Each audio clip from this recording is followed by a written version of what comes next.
Hadirin hadirat rahimakumullah. Alhamdulillah, dengan malam Jumat ini kita berkumpul untuk salah satu melihat pelantikan dan diisi dengan pembacaan sholawat. Semoga kita semua menjadi orang yang mendapat syafaat dari Rasulullah SAW. Syafaat Rasulullah itu adalah syafaat yang paling utama. Bahkan ada syafaat yang tidak dimiliki oleh selain Rasulullah SAW, yang disebut sebagai syafaatul uzma, di mana seluruh anbiya, Nabiullah Adam, Nabiullah Ibrahim, Nabiullah Musa, Nabiullah Nuh, tidak ada yang mampu untuk memberi syafaat kecuali Rasulullah SAW.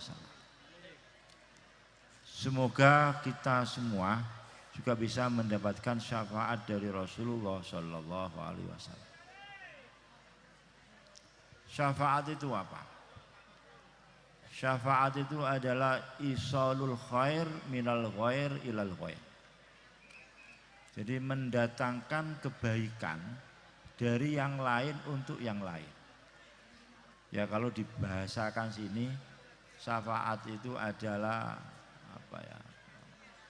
Ya bisa dikatakan pertolongan. Jadi minta pertolongan dari Allah.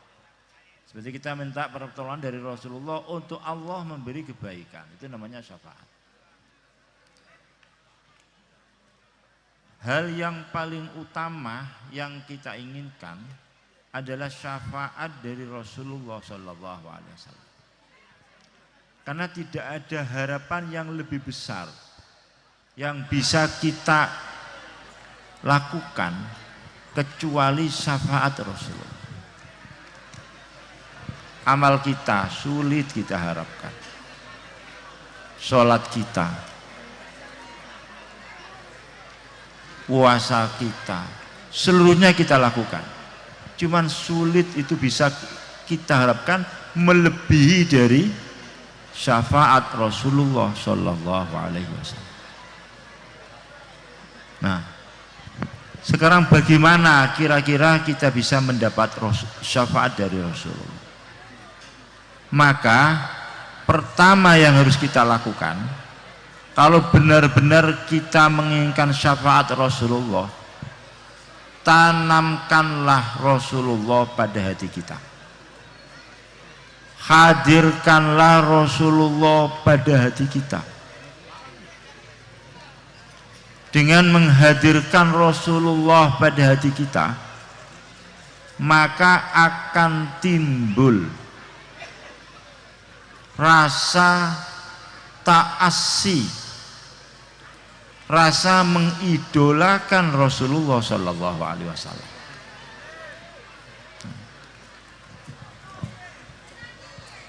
Mengidolakan Rasulullah atau ta'assi kepada Rasulullah itu adalah bagian yang paling inti dari yang kita lakukan. Karena Allah Subhanahu wa taala berfirman, laqad kana lakum fi rasulillahi uswatun hasanah liman kana yarjullaha wal yaumal akhir. Ada pada Rasulullah itu suatu panutan, suatu idola, suatu panutan. Harapan yang terbesar panutan ini liman kana, untuk orang-orang yang menginginkan keridhaan Allah dan kebahagiaan hari akhir. Artinya orang tidak akan bisa mengharap ridho Allah, orang tidak akan bisa mengharap kebahagiaan hari akhir tanpa ada ta'assi kepada Rasulullah SAW. Ayat ini konteksnya adalah ikhbar. Laqad kana lakum fi rasulillahi uswatun hasanah liman kana yarjullaha wal yaumal akhir. Tapi nanti akhirnya ayat ini bermakna apabila kamu benar-benar menginginkan keridhaan Allah, menginginkan kebahagiaan akhir-akhir, maka tidak ada jalan kecuali kita harus ta'assi kepada Rasulullah, meniru Rasulullah. Orang bisa ta'assi kepada Rasulullah kalau di hatinya terbenam rasa cinta dan rasa idola kepada Rasulullah Shallallahu Alaihi Wasallam.